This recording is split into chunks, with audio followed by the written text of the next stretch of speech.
Silence, silence everyone. I'm getting ready to finally do the November Accessory of the Month video. It's only November 26th. I got it in just in the nick of time. Oh, hey, this is Gayle from BERNINA of Naperville. And if you overheard that, you probably are like, hey, when is this Accessory of the Month video coming out for November? Well, I have to tell you right now, I had 30 days to get this produced and it's November 26th, so yay me. All right, so it is the number 59C and the number 60C double cording feet. Now, they're pretty versatile, but for the most part, I like to use them for these guys that you see right here, these rope bowls. And I'm going to show you how to do this, and I'm going to show you the practical stitch of using these feet. So why don't we get started? So the 59C, the smaller humps here, I have, believe it or not, this is paper clothesline, and I made a little dish that's pretty cute out of this, and this one is more appropriate for these little cords like that. And what I like to look at is with our foot, that cording needs to go under that hump like so, but still be able to make contact with your feed dogs. So if you are using a little bit of a thicker cord, like this here, you might want to go up to the 60C, because putting this heavier cord or thicker cord under there still allows us to have that connection with the feed dogs there like that. And what's really cool is on this one, we could go up to even a little bit larger than this. This is 3/8 of an inch cording. Now, I also am going to show you an application where we're going to take this cording and wrap it in fabric, and therefore, for sure, we'll need that larger space like that. So having a look through the Big Book of Feet, some of you might already have this book or be familiar, but it's really the encyclopedia of Bernina presser feet.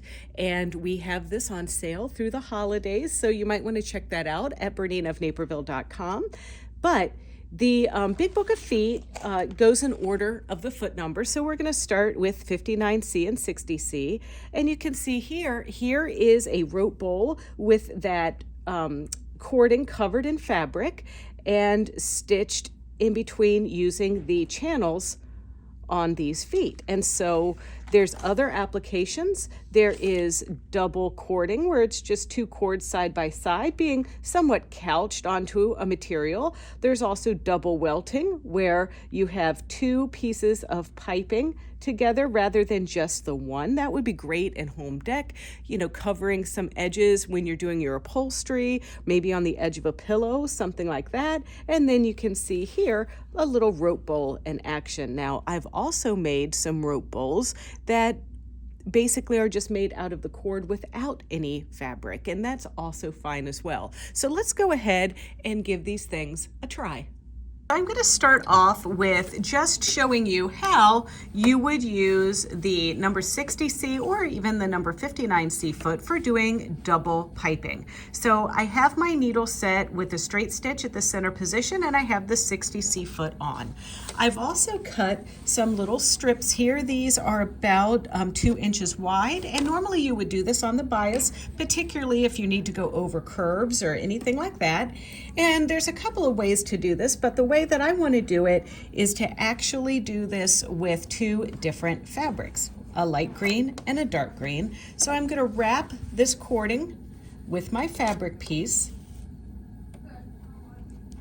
and then I'm going to line this under this piece here so that one of those little humps goes right over this piece there. And then as I stitch, it's going to encase that cording.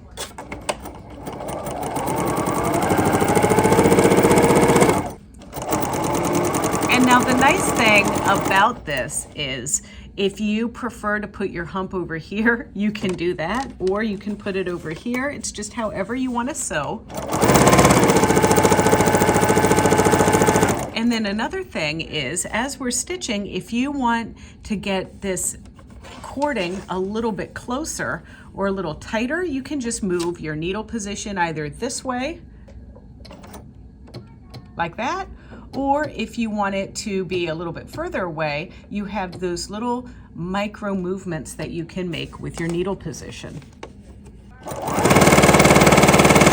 All right, I'm gonna go ahead and cut this now. Now, if you just wanted to use this as piping, this would be ready to go and you could stitch it in and you're done. And you've got some chunky cording. But if you want to add a second row, if you cut your piece larger, you could insert it in like this and do another row. But what I like to do is do two different colors and line it up just like this.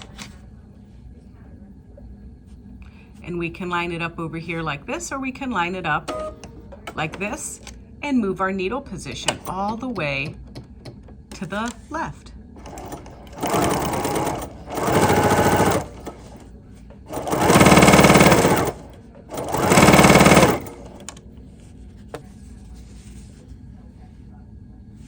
Now, there's another way that you can do this that will hide this little piece in there, and let's have a look at that.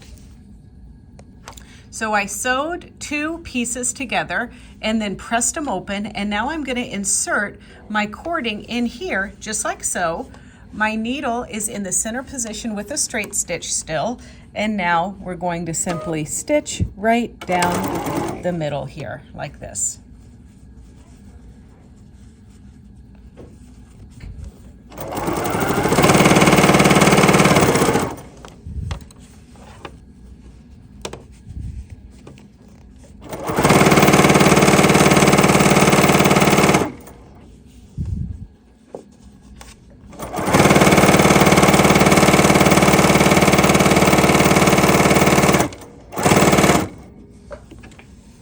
And now we're going to pop it around and go the other direction.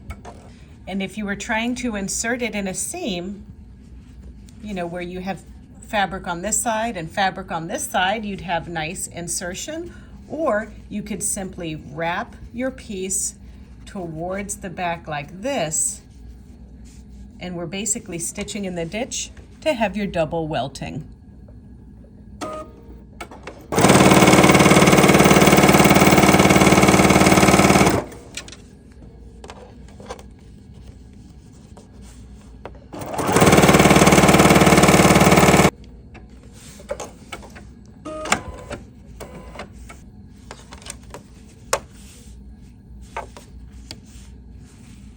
And then of course you could roll this to the back to stitch it again. This would be my favorite method, where you do the casing, do both sides, and then when you're ready to attach it, you roll one of these pieces to the back, like that. All right, enough for the technical challenge. Let's make some rope bowls. So when I make a rope bowl out of like this 3/8 of an inch cording, I don't cut any length. I just buy a spool of this and just keep going. So one of the things that you might want to be mindful of is, how do we start it? And there's so many different ways depending on what shape you're going to make. Some people will go ahead and do like a shape like this and then make it kind of oblong, like so. And then eventually what you have is an ovular oval. Is it ovular or oval? Whatever. You get an oval type of basket. Another thing would be just to start it like this. And just you start coiling and coiling. And of course we don't want to pivot around this much. So one way to do things is to coil it and then just stitch a little star in the middle, so like forwards, backwards, side, and then like you're making a little pie. That's another way. And then what I want to do with this piece is I actually want to wrap it with this green, and I cut this 1-inch strip on the bias, and so I'm going to first start by wrapping my piece here, and I've got green thread in my bobbin to match this. And so now I'm going to just curl this around.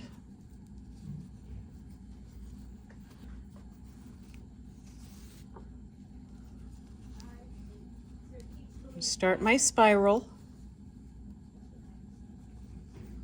And I'm okay with this looking a little rustic in the sense that if I have some little folds or whatever in this, I'm totally fine with that. So let's get this started.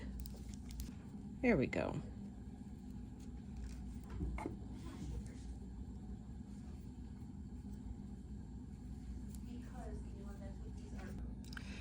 Now before I start using my little cording foot, which I'm going to use this number 60C foot, I want to just start my asterisk here as I am winding this up with my regular number 1 foot so I can get as much coverage as possible under that foot, make everything nice and flat. And I also like to use a stiletto to do this.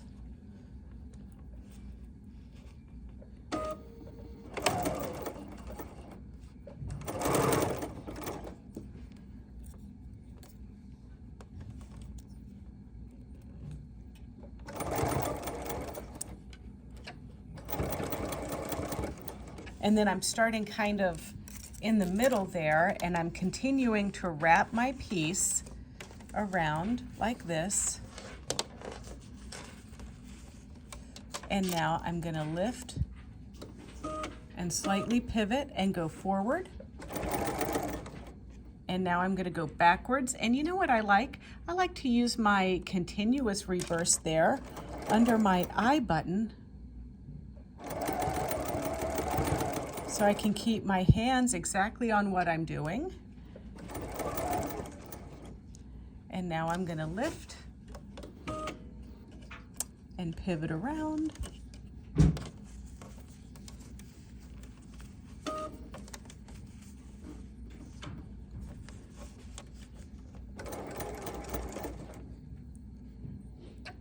Continuous reverse. There we go.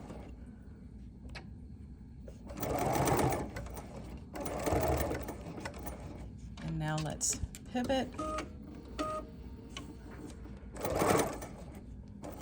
Backwards. And forwards again. All right, so now I'm going to go ahead and cut and switch. And now I'm going to switch to my zigzag stitch. And I have it at 5 millimeters wide and 1.5 millimeters long. And then I'm just going to keep wrapping. And I like to have the spirally bit on the left side.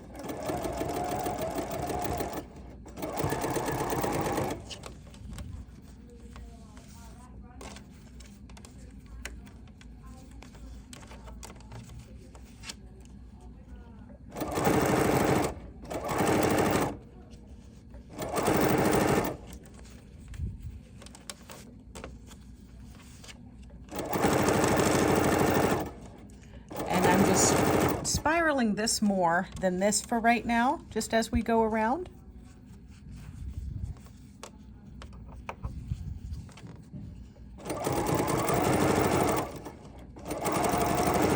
Now, of course, we can make bowls, but we could also make trivets. You don't always have to make it a bowl.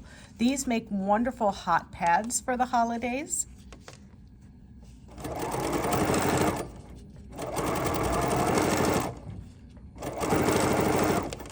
And then as you start to run out of your fabric, you can just go ahead and grab another piece. You don't have to sew these together. You're just kind of letting one start where the other one left off.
want to start lifting this up like this to start making a little bit of a bowl. And of course you can do this as late as you want, but I don't want to make a very big bowl. So I'm gonna just kind of lift mine up, prop it up with my hand, just like this. And you can almost instantly see it start to take a little bit of shape. Now I want it to have a little bit of green on the bottom here. So let's just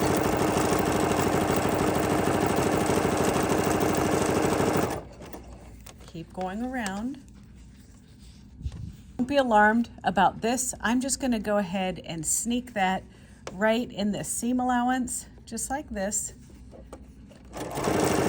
And we'll just stitch it down. There we go.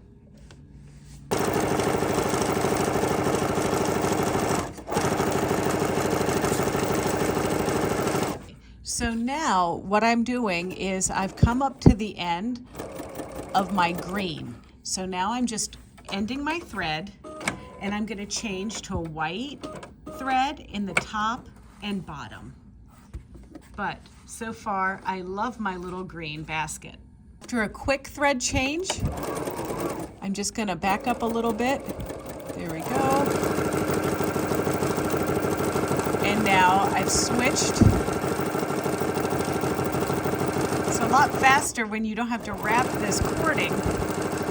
But I've switched to doing just the naked rope.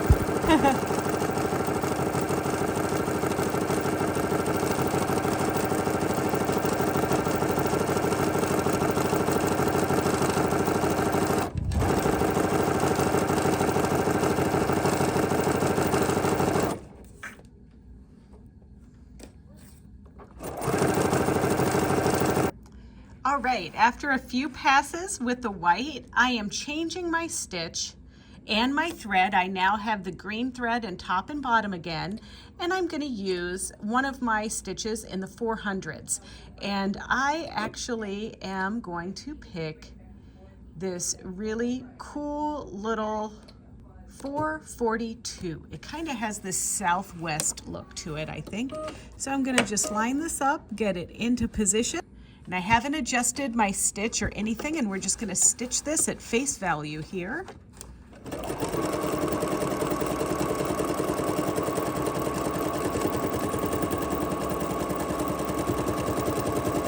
So this is stitch number 442 with the default stitch length and width.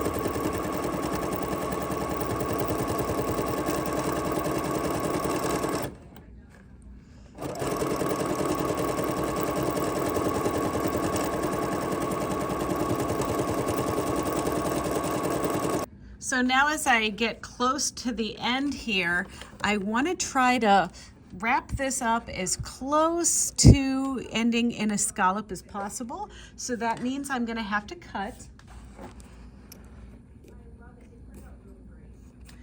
And I'm just going to try to feather in my little basket or my rope here. So I'm going to just kind of fray that out just a little bit so that it's easier to stitch down into place here.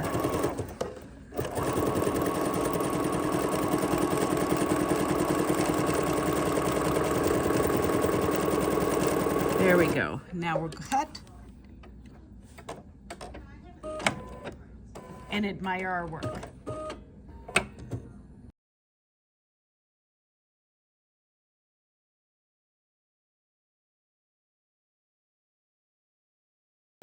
All right, so this time I'm using this like paper clothesline. This is nothing spectacular, folks. This is like the best Amazon has to offer here.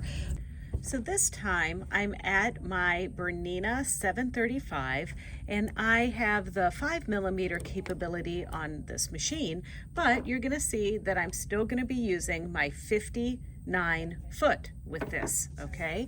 But first I'm just using the number 8 foot, which is a jean stitch foot, And I'm just going to use this to just simply stitch the same little asterisk that we did before on this. And I'm going to pivot and back stitch.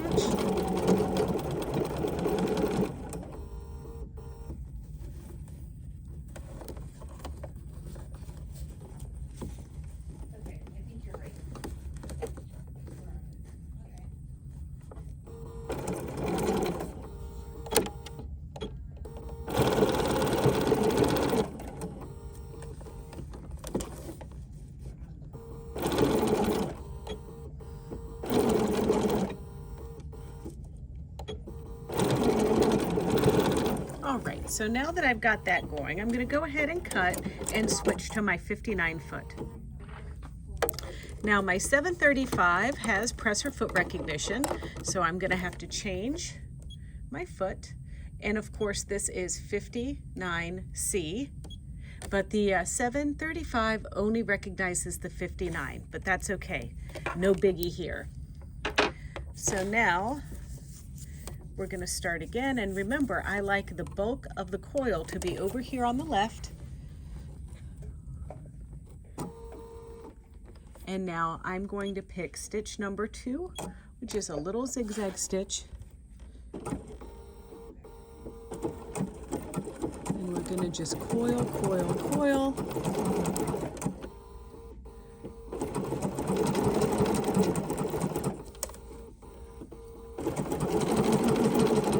It can be a little tough getting started, so just be patient with it. And I'm using 3.6 and 1.5 as my stitch length.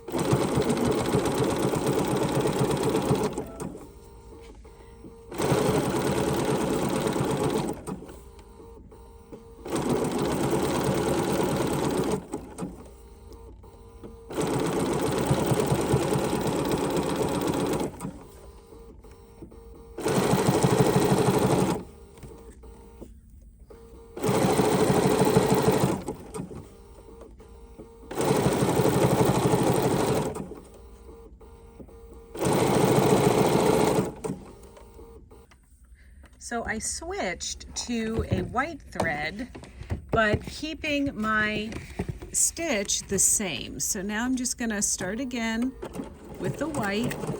There we go. And I'm just going to do a few rows of this.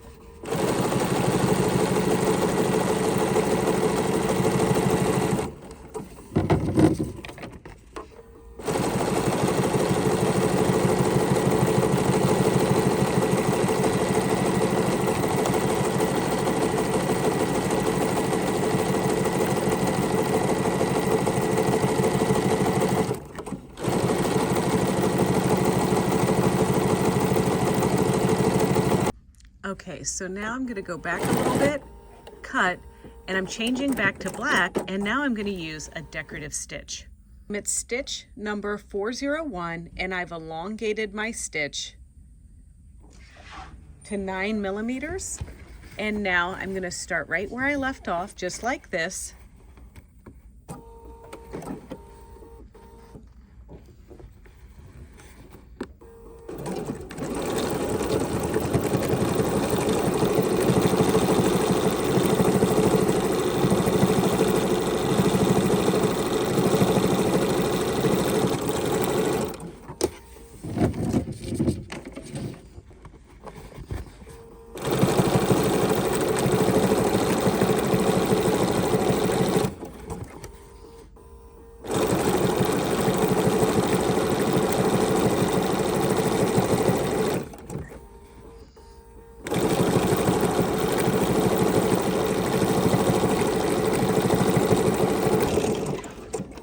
So it's time to end, and I'm just cutting here, and I changed to my white thread to go around